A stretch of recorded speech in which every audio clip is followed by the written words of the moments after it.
Hello, everybody. Happy New Year.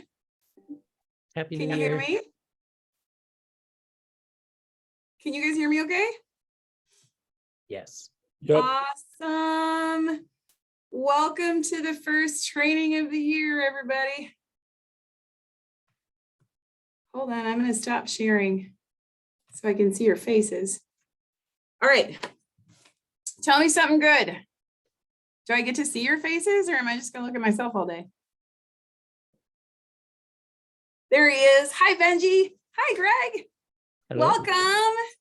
Awesome. I see a few familiar names on here. Thanks for joining in today.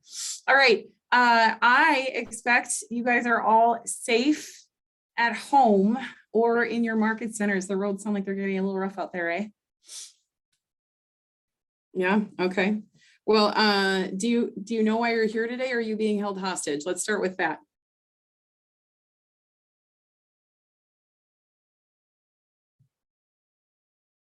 Nobody knows why they're here. You just blindly I'm show confused up by to the the training? question. Well, today I'm going to talk about the 12-week year. Has anybody read this book yet? It is one of my favorite. Wendy Seelhoff gets an A for the day. Girl, gold star for Wendy. Thank you.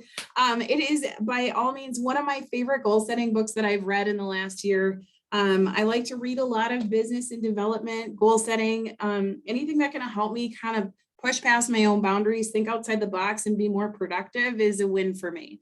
So the 12-week year specifically kind of changed my own perspective on goal setting. And it's kind of had an impact on how I coach agents in our market centers. So little background on me. For those of you who don't know me, hello, welcome to my office. My name is Linsey Frawley. I'm the productivity coordinator for the Minneapolis Lakes in the Edina office. And some of you we've already met before. Either you've come to one of my classes or I've met you in Ignite, and I'm really, really glad to have you here. I've been in the industry since 1996. I worked for Edina Realty in Duluth, Minnesota, and I was in charge of the office Polaroid. So if that tells you how old I am, it's super weird to teach on Zoom, but it would have been weird teaching in an empty room as well. So here we're all on a ride together. Now, you guys, I've been coaching for about 3 years now. I've been a solo agent. I've been a rainmaker on a team. I've had buyer's agents. I've been a buyer's agent. I run a transaction coordination business. I've worn a lot of hats in this industry. And for the most part, my favorite seat on the bus has been coaching. This is my wheelhouse. This is what fills my cup. Helping people become better people because they want to be better people is essentially my idea of the perfect job.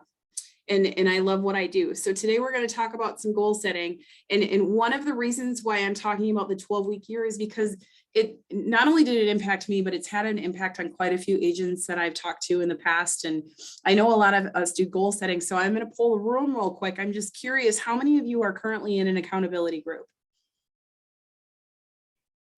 Cool. Well, so far I see some hands. I am. Thank you, Jacob. And then I'm curious, how many of you are currently operating from a 4-1-1 structure of goal setting? So a lot of us are familiar with the 4-1-1, right? So you do an annual goal for each category, right? You chunk it down to monthly goals. And then every week you see what you need to do to commit to hit your monthly goal, so you hit your annual goal. Sounds super simple on paper. In execution, it's actually pretty challenging. There's really what I see, especially while I'm leading a lot of accountability groups, there's a challenge in determining what is a good goal, what's a smart goal, right? So let's first, before we get into that, I want to talk about the 12-week year and why it's changed my own perspective on coaching and on goal setting. And it's a little uncomfortable for me to teach because some of these pieces, you guys, are going to go off model from what we usually talk about at Keller Williams. Are you guys okay if we get a little uncomfortable together today? Okay, cool. Well, first of all, what is the 12-week year? Essentially, in a nutshell, the 12-week year basically states that you can be a lot more productive if you set goals in 12-week increments. Meaning, the yearly plan, like annualized thinking, is antiquated, according to Brian Moran, the author of this book. The reason being is that it can be a barrier to high performance, because in January, you guys, December looks so stinking far away, right? Do you ever set a goal by the end of the year? I'm going to be this, or I'm going to do this, or I'm going to have this. Be, do, have. I'm going to, all of these things are going to be accomplished. And then by February, when you look at that annual goal, you still have 11 months to go. You got plenty of time. So what happens is that people end up kind of kneecapping themselves and planning for activities that you're going to do in November, when it's January and we don't know what we're going to be like. We don't know what our world is going to be like. Things happen. So what's a lot more manageable and attainable is setting like short-term goals and setting ourselves up for short-term sprints. Do you guys see what I'm saying here? Okay, so the 12-week year is actually a system, and it's considered a closed system, you guys, because in order for it to be effective, you have to follow all of the elements. And I'm going to talk about the elements of the 12-week year with you guys today. It will facilitate change, and it will make subsequent changes that you make in your actions and in your goals a lot easier to accomplish down the road. And then the other thing the 12-week year will do for you, you guys, is it's going to provide some stability. And it helps you provide, it provides for you like this laser focus, because what happens when you set a goal for 12 years out, typically we don't have time to mess around. So we have to get laser focused and super specific about the activities that we do every single day, so we can make sure that we not only hit that goal, we can crush it. Okay. So the benefits of this plan, do you guys have any questions so far? Okay, benefits. It reduces mistakes. There's a huge, there's a margin of error that can happen. I use this analogy when we're setting goals in some of the accountability groups. When someone sets an open goal, that's not a SMART goal. It's not closed. It's something that they can technically get out of, or it's if there's room for interpretation. For instance, one that I heard the other day was, I'm going to clean out the garage this weekend. Well, everyone's definition of cleaning out the garage is different. Cleaning out the garage to one person might be getting out the leaf blower and getting all the crunk off the floor. And cleaning out the garage to another person might be pulling everything off the shelves and out of storage and purging and rearranging and putting everything up in a neat and orderly fashion. It's so open for interpretation. And what you need to do when you're setting a goal is figure out, what does that goal mean to you? Why is this important? And how specific can we be so you can't kind of hit it? At the end of the day, when I sit down with agents that have set goals with me the previous week, I don't want to hear, I kind of hit it. So the structure and the strategy in this is to actually set the SMART goal in the front end. So at the end of the day, you can't be kind of pregnant. Does that make sense? I use that all the time. You either are or you aren't. You either you did or you didn't. So it helps you, it kind of reduces the mistakes. It can also save you a lot of time because it provides you a lot of focus. The 12-week year is a lot more predictable. It's less subjective, like I said. It's very, very focused, and it's a lot more structured. You guys, I wonder if I can share this real quick. I've got a cool quote for you. There we go. This is one of my favorite quotes that I found in the book, and it wasn't even it wasn't the author who wrote it. It was Yogi Berra. If you don't know where you're going, you're going to end up somewhere else. This is going to get framed and put on my wall, you guys. Because how true is that? What's the point of a destination if you don't know what it is? What's the point of setting goals if you don't know what the end result is? And we're going to talk about getting in the mindset today of setting effective goals, so you're going to be more likely to hit it. Does that sound like it would be a good use of your time today? Okay, raise your hand, just out of curiosity. Who set some New Year's resolutions this year? You got some resolutions? Anyone else? Can I put somebody on the spot? Can we talk about your resolution?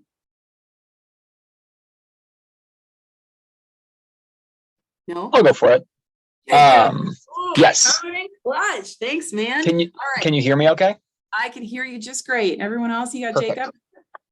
Yes. So my goal is to read 15 books this year. So I've got that all worked out with how many days each one takes, all that stuff. So, and I've got some of the books pre-picked out, but yeah, that's the plan. 15 books. Now, what are you going to get out of this at the end? The knowledge inside of 15 books. I will say I didn't specify it, but I usually go, my goal is to read, or I'm talking about like self-help books, things like that, or like real estate books, things like that. So ideally things that'll just like broaden my perspective and help me in those areas specifically and kind of jumpstart career things, ideally as early as possible. Awesome. So you have a quantity, which is amazing. Now, at the end of the day, is the goal to just have 15 books under your belt so you can say that you read 15 books? Or is it because you want to grow in a certain area of your world? It's to grow for sure. Yeah. Okay. And what is that going to do for you? Ideally, that will help my team grow as fast as they can and as good as they can. And it'll help us all get better on that. It'll help me generate more income personally. So reading books on like referring business to the team and getting better at generating leads for that. So income is also good there.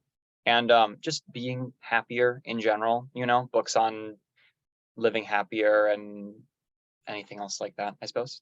Amazing. So what I'm hearing from you is these books and this action, this goal is going to help you become a better teammate, serve your team, and a happier person. Now, the challenge I'm going to put, and this isn't something that we can like unpack in a Zoom call with a bunch of people watching, man, but my challenge to you is to put yourself in that place, what it's going to feel like at the end, what you're going to be like. What are you going to have? What are you going to do with that information? Because the more we subscribe and embrace what the end results are going to feel like and what they're going to be like for us, the more likely we are to basically put on our gym shoes and get in the gym. The more likely we are to eat our vegetables.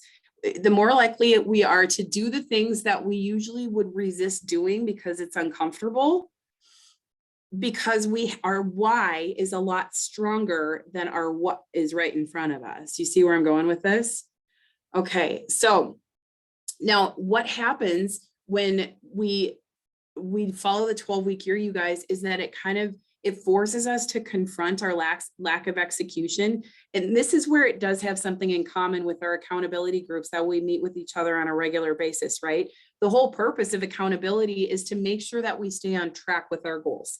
The whole purpose of accountability is to revisit our goals to make sure that we're not falling behind. Because if we're visiting this every single week, which we do in the 12-week year perspective as well, is that when we see ourselves slipping, it gives us a chance to pivot and get back on track before we're too far behind the 8 ball to catch up by the end of the year. You see where I'm going with that? So it forces us to confront your lack of execution. Like either you didn't hit it or you did hit it and the results didn't follow. So something needs to get tuned up. And then the other thing that it does, you guys, is it gives us a little of discomfort.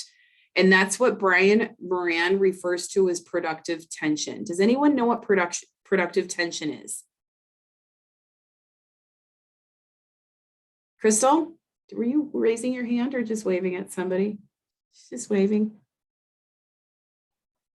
Productive tension is when you realize that you haven't done what you were supposed to do and it's uncomfortable. And the easiest way to handle productive tension is to curl up into the fetal position and quit, right? And when you have, like Jacob, when we were talking earlier, when you have a solid grip on the why do you want to get there? It's so much easier to push past that productive tension and do the things that you know you need to do to get to where you want to go. You can either quit or you can use this productive tension as a catalyst of change. Has anyone heard the term get comfortable being uncomfortable? I'm so sick of hearing that term, but it's so true.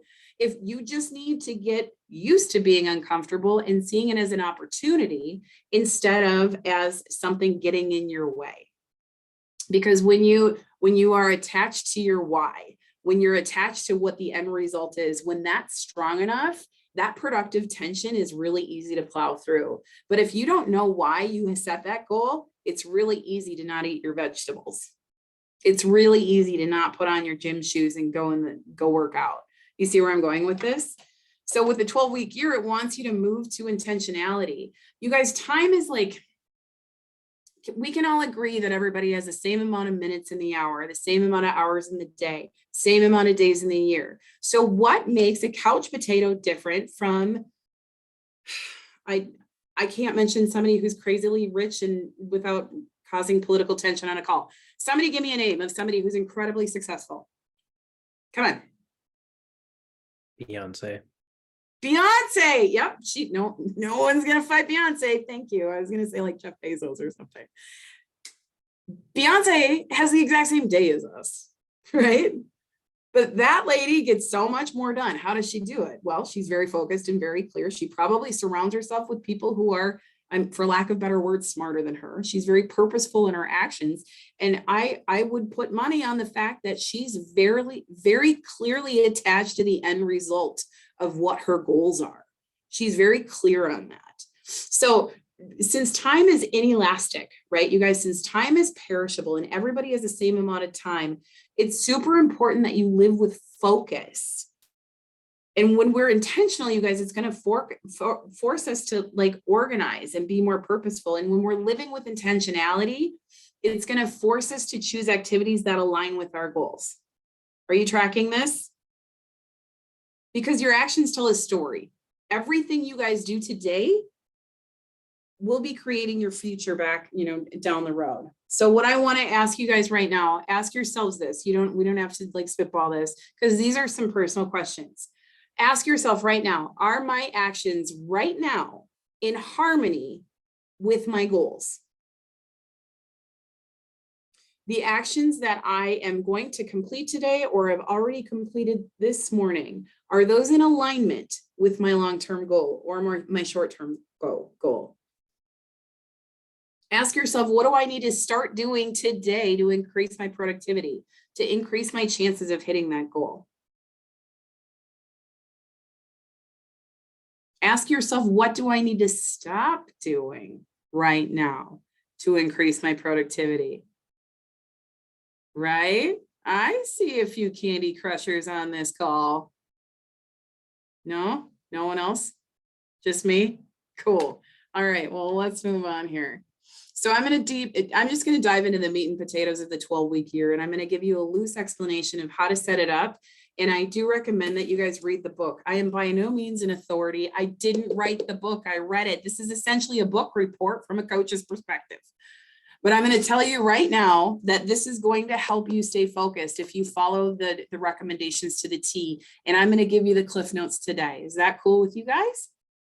Okay, cool. First of all, there are 3 principles in the 12-week year. The first principle is accountability. I could be sharing a slideshow with you guys, but quite honestly, slideshows are boring. If you ask me, it's hard. I'd prefer to see your faces.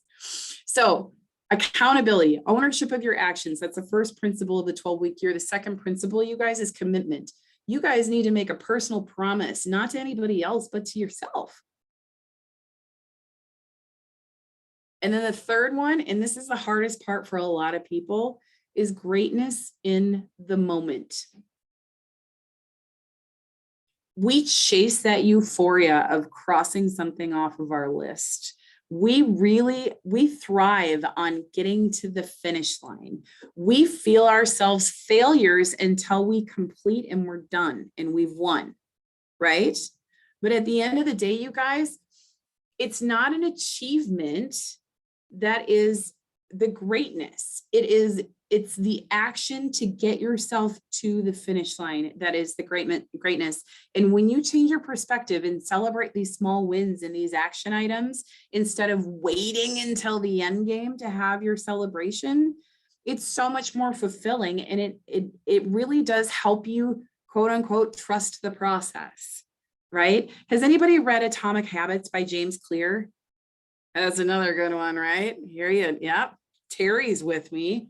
Okay, so James Clear talked about, I think I remember it was a famous dancer or someone, her goal was to get into the gym. She wanted to make a habit of going to the gym. And I think she lived in New York or something because homegirl didn't just hop in a car and get there. What she did was instead of saying as her goal would be, instead of saying that working out in the gym was her goal, her actual goal was the domino effect that would get her into the gym. Because once she's in the gym, she'll work out, she'll get it done. That part's easy. The hard part was getting in the cab to go to the gym. Do you guys remember this from a book? So if her goal was to get in the cab, 10, 15 times a week, or that's a lot of times to the gym a month, 10, 15 times a month, then what ends up happening is she's logically going to hit her goal, because once she's in the cab, she gets to the gym, there's no turning back. She's going to complete her workout. So celebrating those wins, celebrating getting your tennis shoes on, celebrating, brushing your teeth, whatever it is, wherever you are in your life, is really, really important, because if all you do is chase the end result, you're always constantly going to be dissatisfied with your day. So focus on those activities and celebrate those wins. Terry, the 3 principles were accountability, commitment, and greatness in the moment. Were there any other questions I'm sorry, I'm missing the chat. Anyone else? Okay, that's your next book. Yeah, Madeline. Okay, so those are the 3 principles of the 12-week year. What I really want to tell you about is that there are 5 disciplines. So there's 3 principles, 5 disciplines of the 12-week year. And I'm going to go in depth on a couple of those disciplines. So first of all, one thing that I'm going to really dive into is vision, which is basically creating a clear picture for your future. Like Jacob and I talked about, imagine what it's going to feel like. Put yourself in the moment. You're knocking it out of the park and everything's amazing. What do you have? What are you doing? Right? If you can picture yourself there, you'll be able to get yourself there a lot easily. And I'm going to talk about the psychology behind that in a minute. So the first discipline is vision. The second discipline is planning, like create a clear and focused top priorities in your world. Number 3 is process control, which we're not going to get into today, but that's essentially the tools and events that you need in your world for your productivity. Number 4 is measurement. And measurement drives the process. This is our scorekeeping. This is our weekly accountability. My goal was to read 15 books this year. I'm at 2 books. I should be at 3. That's a measurement. That's what your ALC probably does every month to talk about where they are with their listings taken and their profit, their GCI, right? The 5th one is your time use. It's super important to be very clear and intentional with your time management, because if you take a goal that you were going to set for a year and crunch it down into 12 weeks, would you agree that you need to be excruciatingly purposeful with the time that you spend every day? Every minute is precious. Every day is a week. Every week is a month. Every month is a year. Okay. And these are all interconnected. When I say that it is a contained system, it means that you need to have a clear vision. You have to plan it appropriately. You have to have some element of process control. You need to have a way to track it and measure it to make sure you're on task. And then you need to have a very clear picture of what your time use is going to look like. David, I'll come back to this in just a little bit. Any questions? Well, actually, yeah, I'll just tell you the 5 things. Ready? David, you with me, David? Okay. First one, vision. Second one, planning. Third one, process control. 4th, measurements. And 5th is time use. And we're going to start talking about your vision. Are you guys ready for me to move on? Okay. Okay. Cool. So we create everything, you guys, twice. Everything happens twice. The first way we create it's in our noodle, right? We create things mentally, and then we create things physically, either like building out a system or building out a kitchen, right, Amy? Right? We always have it in our head, and then we get pen to paper. And we used to think that the brain was fixed. Like back in the day, people thought when a kid grows up and this is how they behave, this is how they're always going to behave. If someone has a negative attitude, they're always going to have a negative attitude. If you have a very happy person, they're always going to be bubbly, right?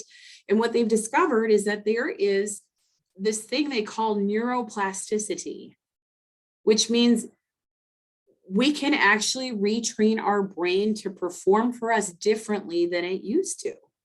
So have you ever been in a situation where you felt like your brain seemed to be in conflict with itself? A classic example of this is decision fatigue, right? Where are we going out for dinner on Friday night? It's not hard. It's not rocket science. It's not like you're choosing between pizza and Drano. Like there's no wrong answer. But for some reason, we can't decide what the right choice is. And what this is basically you've got, so there's more than two parts of your brain. There are two parts that I learned about in this book, and you guys have probably heard, I know Jen Briggs has talked about it a lot. There's a psychology to this that I'm by no means an expert, but I think this is super fascinating because I have a soon to be 5-year-old and a soon to be 8-year-old. And when I ask them, what were you thinking? It's not that they were trying to intentionally be a jerk when they made a poor choice in my house. It's because the portion of their brain, which was the original survival portion, the amygdala, the fight or flight, the natural instinct for them, they operate in that reactive emotional state when they're processing information. And it can take up to 30 years for someone's prefrontal cortex to develop, which is your logical brain. That's the one that thinks through things. It's responsible for your logical thinking and your clear vision casting. So when your amygdala flares up, it's hard to say, holy cow.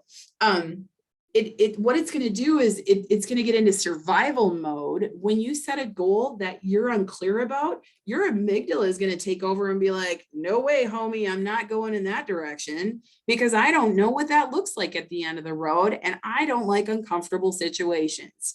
That's where your body is going to say freeze, fight, or flight, right? The amygdala takes over. Nope, not doing it. That's why when you need to get up in the morning and lead generate, you know that that's what you have to do to build your business. Are we all in agreement here?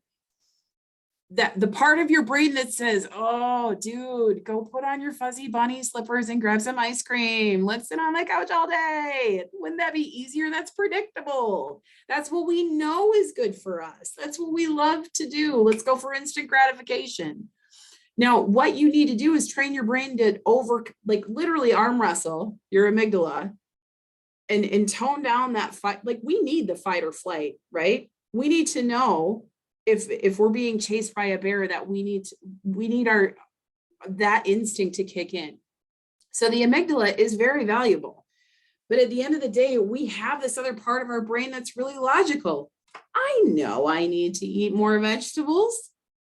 I know that I need to work out a certain time a day to do the things that I need to do. It's very, very logical. So in order to tune up and train our brains by engaging our prefrontal cortex, we have to create that super solid, clear plan for our goals. And we also need to imagine ourselves at the completion point. So when we're faced in the morning with, do I get up and lead generate? Our amygdala is going to be like, no, dude, we're totally eating Ben & Jerry's all day. We're not going to do anything. But our prefrontal cortex, because we've already designed some clear and articulate plans for ourselves, the PFC is going to come up. I call it the PFC now because we're friends.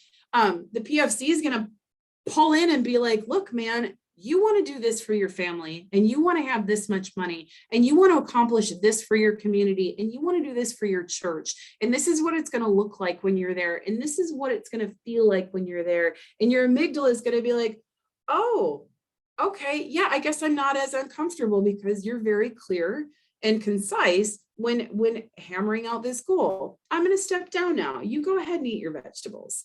You guys see where I'm going with this?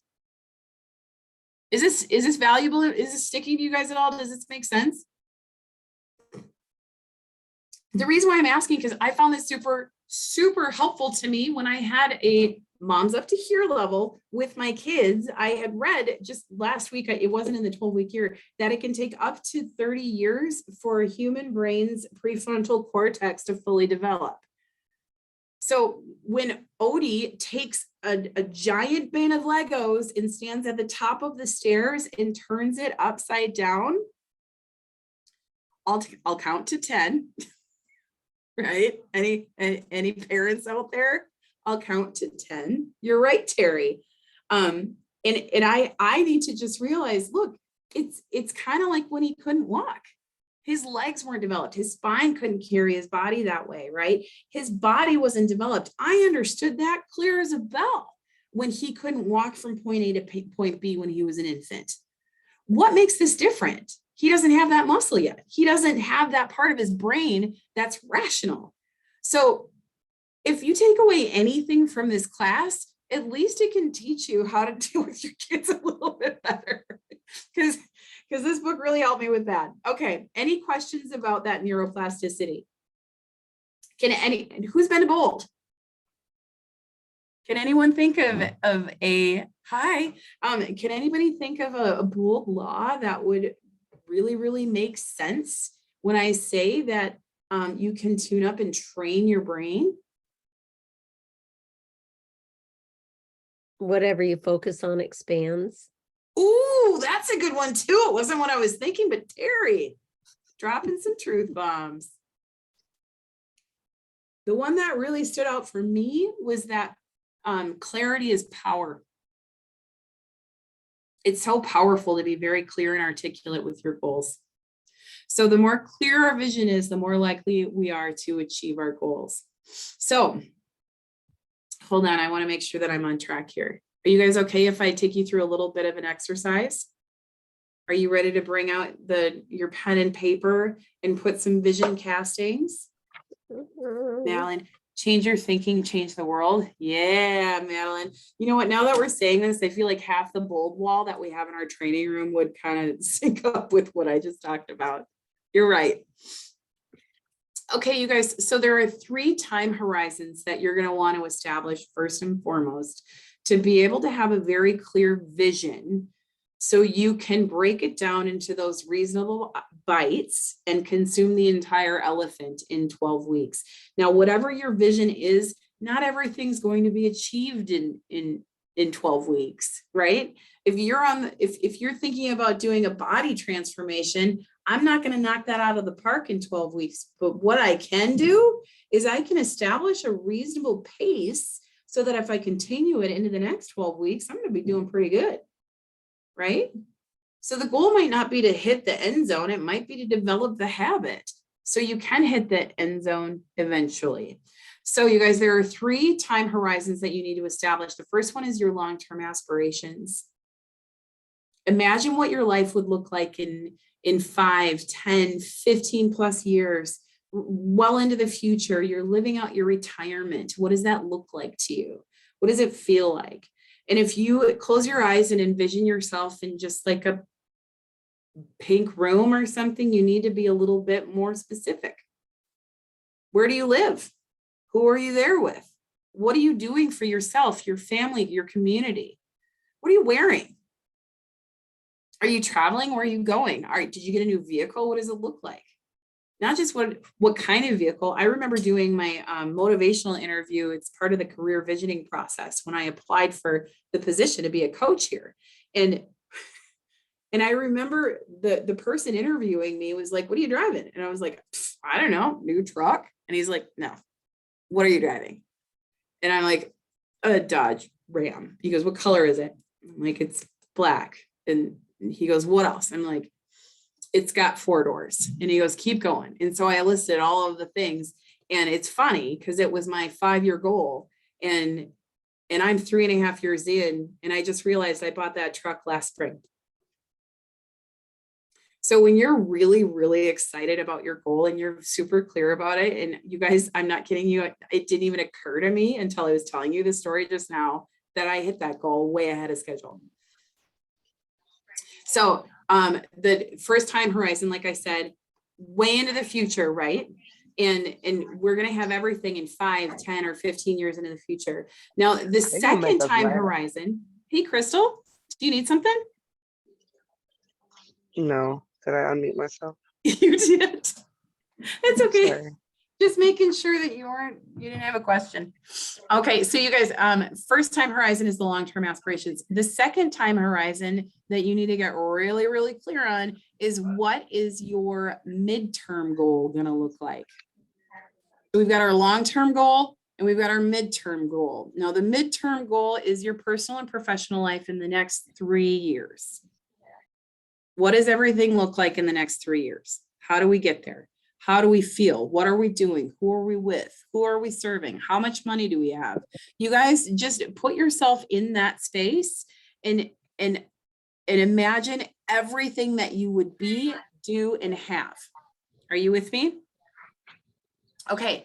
And then the third time horizon, the last one is your short term, and that's your 12-week, and that's what we're diving into today. So the exercise I want to take with you today is your aspirational vision. I want you to think about everything what it would feel like, what it would look like when you can honestly say, I have arrived. I made it. I have everything I've ever wanted. I'm doing all the things I wanted to do. And then some. Be bold with this. Be courageous. There's nothing that is out of line in this. Either, you can talk about what your professional life looks like, your personal life. I want you to think about a little bit, sketch out a brief outline, and then really take some time. I don't know if you're a journaler or if you ever give yourself time for free thinking or free writing. This is a great exercise to go through to break down that vision. When you have the I have arrived vision, break that down. How am I going to get there in 10 years? How am I going to getting there in 5 years? How am I going to get there in 3 or 1? Okay. So I'm just going to give you guys a couple of minutes to write down what it would feel like, look like, what you'd be or do or have in your perfect I've achieved everything world. Go ahead.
We've got about another minute.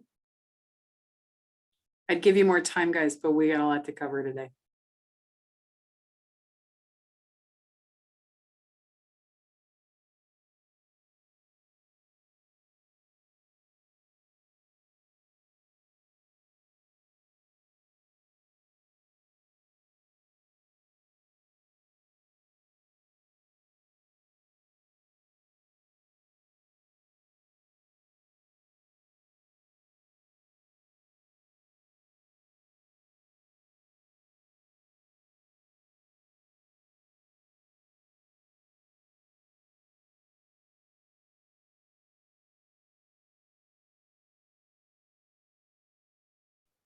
Okay, you guys ready? Who wrote things down? Yeah? Spitball some stuff. Is this an exercise that can I pinky promise from you that you're gonna go work on this a little bit more for yourself? Can you see a little value in writing out exactly what it's gonna look like where you get to where you need to go or want to go? How does it feel?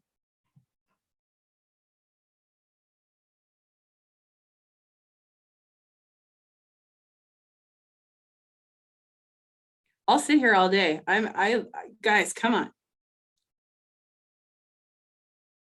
How does it feel to write down your best goals, your favorite things that you're going to achieve, things that you're looking forward to doing? It feels good. It's also a little scary, just like thinking about, I guess, the gap between this and that, you know? Right? There is a big gap. Oh, you guys, I just read this book. Have you ever heard of the book, A Boy, a Mole, a Fox, and a Horse? And there's a part, I think it's the horse and the little boy are talking, and the boy said, "We have so far to go." And the horse says, "Yeah, man, but look how far you've come." If you haven't read that book yet, please do. It is so stinking special. I think BBC just put it out too, if you have access to that. You can watch it on Apple TV. Okay. Sorry, you guys just went on a side quest with me. Like, if you're familiar with video games, we just went down another rabbit hole. The next part that I want to talk about, we've conquered a little bit of vision casting, right? So let's talk about planning. Planning, you guys, is problem solving. Planning is problem solving. A plan in your head isn't nearly as effective as something that's been put down on paper.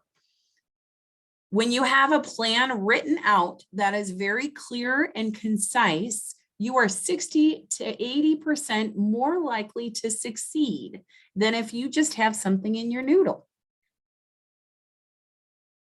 That's pretty powerful. So there's a lot of value in writing down your goals and being very articulate about how you're going to get there. So how are we going to do this? Okay, your execution. First of all, you need to establish your goals. Let's establish your tactics, right? And your due date and your review dates. So let's do some examples. Production-based example, okay? So let's say my goal is to secure $3.6 million in pipeline business by the end of my first 12 weeks. So what are some tactics that I'm going to need to do in order to hit this? I can't just leave it at that. I got to do some stuff. So the first thing I'm going to do is I'm going to identify all of the leads I have right now that are likely to close for 12 weeks and reach out to them and schedule appointments.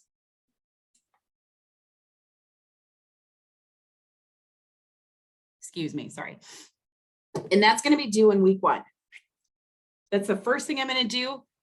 It's not something I'm going to repeat, but it's something that I have to do.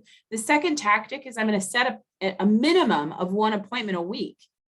And when is that due? It's due weekly. I'm going to revisit that every week to make sure that I set my goal for the week.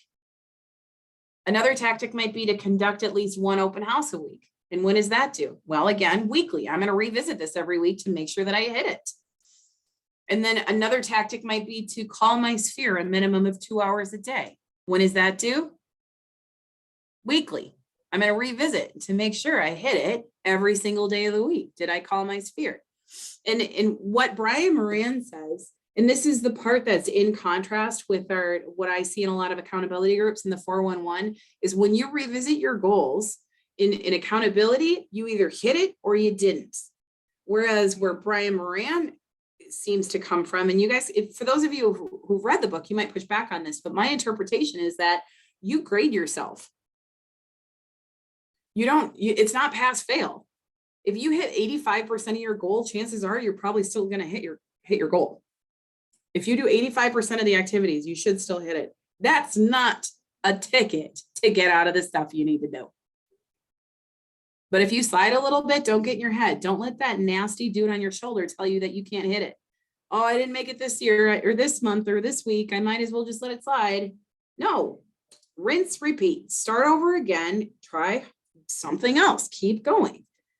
If you couldn't hit 2 hours a day, what stopped you? Ask yourself these questions. This is why measuring your progress is so important, because you don't just look at the numbers and say, oh, that's the numbers. You got to interpret those bad boys. You got to figure out, hey, if I was supposed to hit 10 hours of telephone lead generation and I only hit 8, I need to know why. What got in the way? Did I overschedule myself? Did I not make space for it? Did I not make it a priority? So what needs to change? Either my actions to hit the goal next week, or do I need to change the goal? Do I need to change the metric? Did I outkick my coverage and decide maybe I committed too much? And if you have to change your tactics, then at the end of the day, you need to figure out if you're okay not hitting your goal. This is why having clarity is so powerful, you guys. You see what I'm saying? Okay, how about another example? Personal based goal. I'm gonna lose 10 pounds in 12 weeks. Tactic 1, I'm gonna join a health club. When's that due? First week. Tactic 2, I'm gonna do a minimum of 30 minutes of cardio 3 times a week. When is that due? Weekly. I'm gonna revisit that every week. Make sure that I hit it 30 minutes of cardio 3 times a week.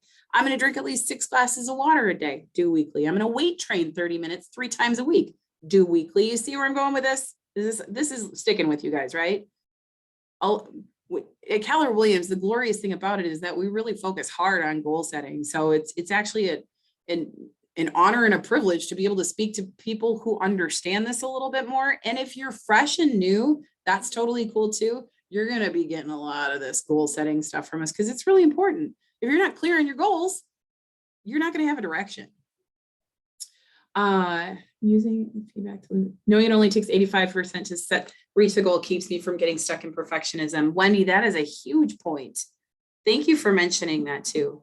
Because again, we get so focused on that finish line. And if we fall back on our goals at all, we consider ourselves a failure. No, celebrate those wins. Celebrate that 1 foot in front of another. Celebrate that first phone call. Lead generating for me, when I was in production, you guys, that first phone call was the hardest phone call. As soon as I got that 1 call under my belt, making all the other ones was super easy. For those of you who door knock, this might make sense to you. Knocking on that first door is the hardest. So the goal might not actually be to knock on 150 doors this week. The goal might be to knock on 1 door because you know that you're going to get to your 150, right? That's an Atomic Habits book. Maybe I should do another class on that book. But focus on what your triggers are and what will help you most likely succeed. And I wouldn't celebrate the 150 doors. I would celebrate that first door. All right, so let's talk about habits. Brian Moran says that the first habit that you need to set up is to spend at least the first 15 or 20 minutes of every single week to review your progress and to make a plan for the next week. And the best practice is carry it with you. Who walks around with your 411? Nobody? Oh gosh. Oh no. Here we go. I got mine. And I've adapted it to the 12-week year personally. And that's just because I'm a spreadsheet nerd, you guys. It doesn't mean that, and this is like gospel, but this is what works for me. And it's because I've been doing this for a really long time and I've worked up different metrics and tactics. I use a bullet journal system along with a 411 template that I've incorporated into the 12-week year. So you guys, what my 411 looks like essentially is it's very similar to what it looked like last year when I did the annual, monthly, and weekly. But now instead of having the annual, monthly, weekly, I have annual 12 weeks. And then I've got 12 weeks down. And what is kind of, and I kind of was, there's an agent in the Lakes office that his team runs on the 12-week year. And I know he's also in accountability. I was looking forward to him being on here because I'm curious, and maybe someone else has a suggestion on how to navigate through this. I'm curious what the monthly recap looks like, if they run 2 or because I haven't gotten that far yet. This is quite honestly very new to me too, to adapt my goal setting to the 12-week year instead of using the 411. And I am still using a 411. I just kind of dressed it up.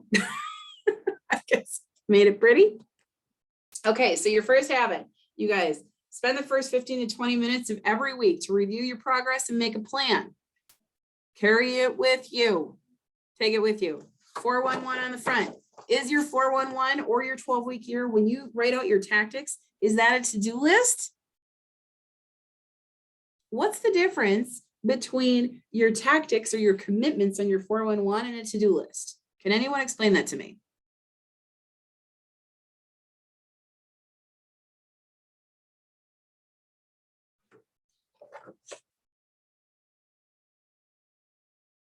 Do I need to explain it?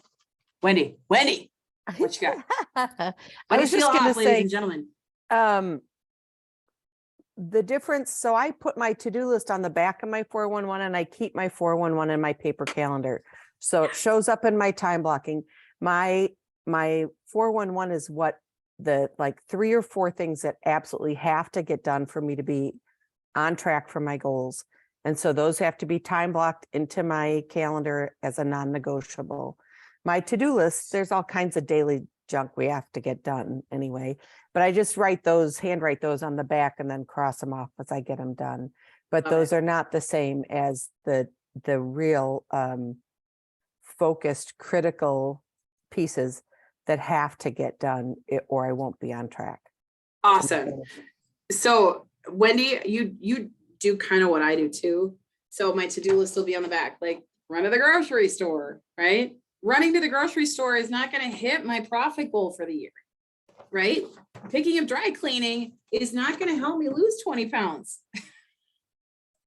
You see where I'm going with this? So whatever you have set for your weekly commitments or your tactics, they have to feed into the monthly, or at least feed into the 12-week plan, if depending on how you want to run. I might go to leadership jail because I'm challenging the 411 a little bit. You guys get to pick what works best for you, honestly. I'm still using the 411 and I think it fits, they dovetail perfectly together. So They do. But instead of arriving at the end of a month to see where you're arriving at the end of 12 weeks. So it just really depends on how your accountability groups are going and how you want to structure it and how you want to have conversations around your metrics. That's all. Okay. So speaking about metrics, habit number 2, remember habit number 1, review and make a plan every week, first 20 minutes. Habit number 2, keep score. The only way you guys are going to know you're making any kind of progress is by having a metric. Scorekeeping is going to measure not only your lead indicators, which are your income, your sales, your GCI, your levels, or whatever your goals are. It will also help you measure your lag indicators. And you guys, a lag indicator isn't something that is at the end of the goal. It's basically at the beginning. It's the putting your shoes on before going to the gym. It's what takes you from point A to point B. The lag indicator is going to be, wait, am I backwards? I'm backwards. Sorry. Thank you, Wendy. The lag indicators are your incomes, your sales, your GCI, your levels. Okay. Thank you. If anybody wrote that down, I apologize for you having to cross out your notebook.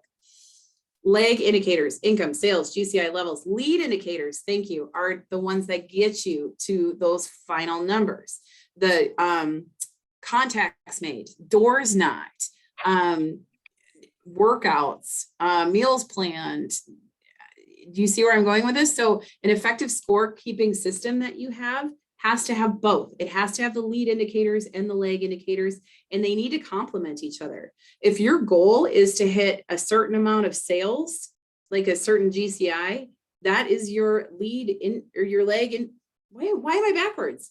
My lag indicator is your income, right? Your profit. the And lag is the result. the lag is the lead result. is Thank the you. actions that drive it. Right. So you have to have, if you're going to have a leg, you have to have a lead. You have to have something that will get you there. Does that make sense? Do I sound like I'm cracked out right now? Because I totally screwed those up. Thank you. Okay, perfect.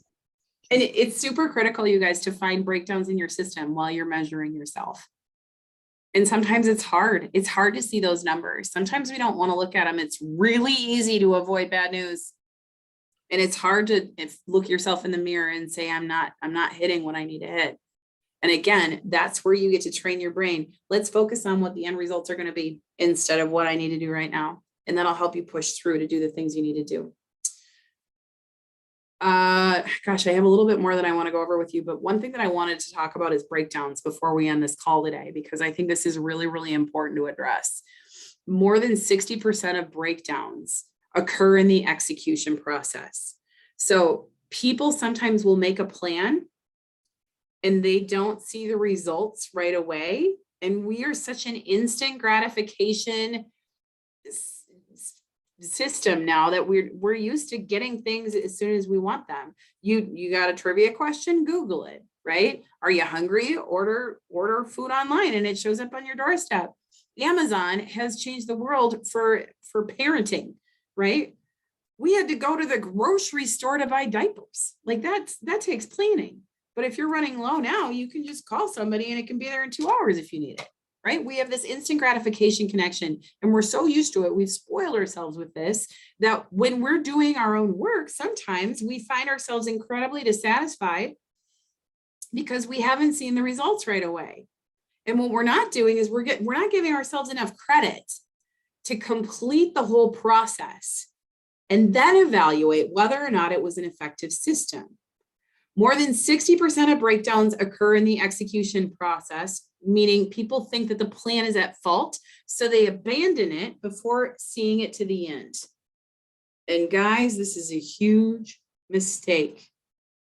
Too often people quit or change the plan before ending it. I see this happen all the time when agents say, I'm going to set up a farm, or I'm going to start hosting open houses, or I'm going to send a mailer out to my sphere, or do a newsletter, or host a seminar. They don't see instant results and then they give up. You see where this can be super detrimental. Not only is it a tremendous waste of your time and money, but it's also a kick in the teeth to quit something before you even finish it.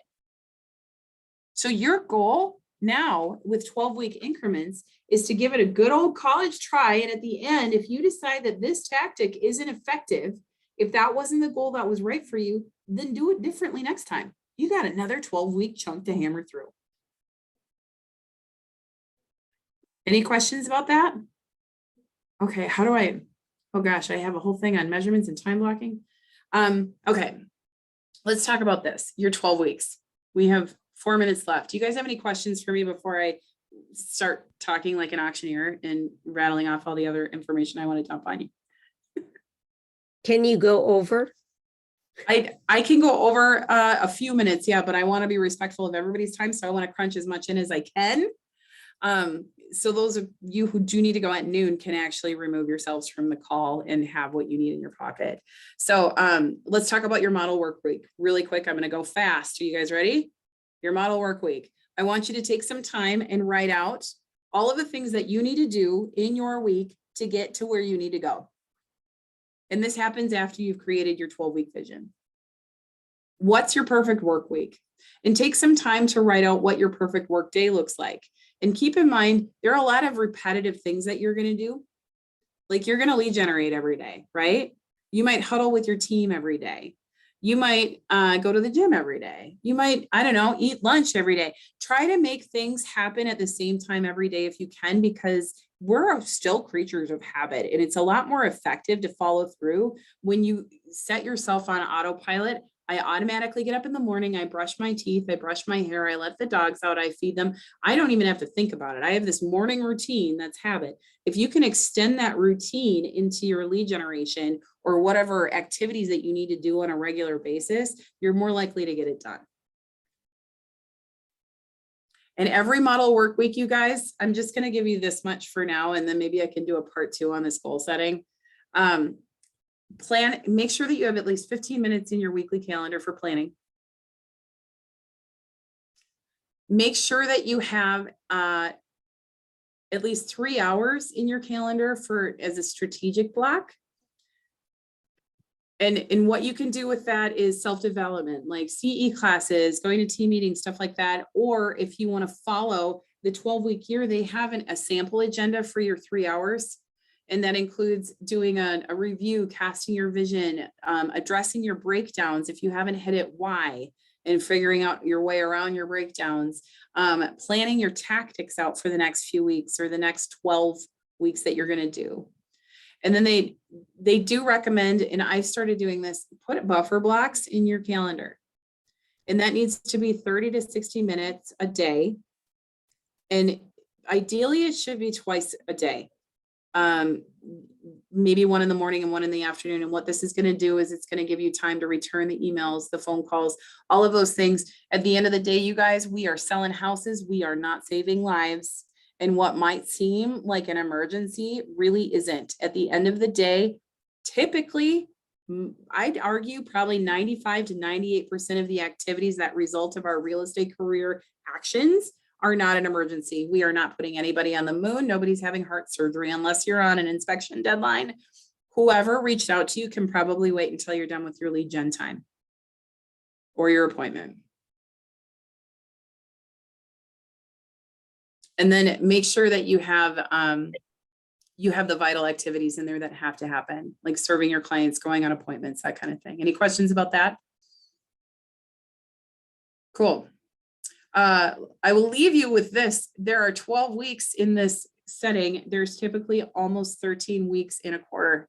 So what do you do with your 13th week? Well, that's your extra chance to catch up, go on sabbatical, or plan your next 12 weeks. Ta-da! That's all I've got for you today, guys. Thanks for coming on the call. Do you have any questions for me before we take off? Any ahas? Any thoughts? It's a great reminder at this time of year. It's a kick in the pants that you got to do it. You can't just not and expect everything to go okay. Totally. Thanks, Terry. Anyone else? Did you learn anything today? No. Amy's like, I know all this stuff. We're good. All right. Thanks a lot for hopping on the call today, you guys. I didn't think anybody was going to be on here. Quite honestly, it's the first call of the year, I think. So I am really grateful for all of you for showing up because this was fun. And it's the first time I've ever taught this class. So thank you for letting me use you as a guinea pig. Thanks, Lindsay. Will you do a part two? I might do a part two. Would part two be valuable to you guys? Would you want to dive into this a little bit more? Yes, please. Okay. Well, I'll talk to the team leaders about putting in like maybe a workshop. Maybe in the beginning of the next quarter. Does that sound like a good plan, Terry?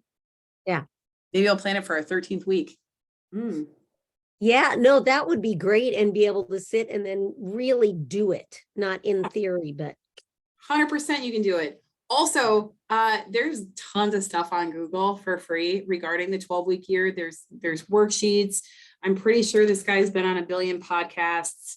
You can get the book on Audible. You can probably check it out from the library. I don't remember what the library app is, but I use it. Get your hands on that book, man. It's really helpful. thank you. Thanks, guys. Have a great week. Short week, and Happy New Year. See you later. You too.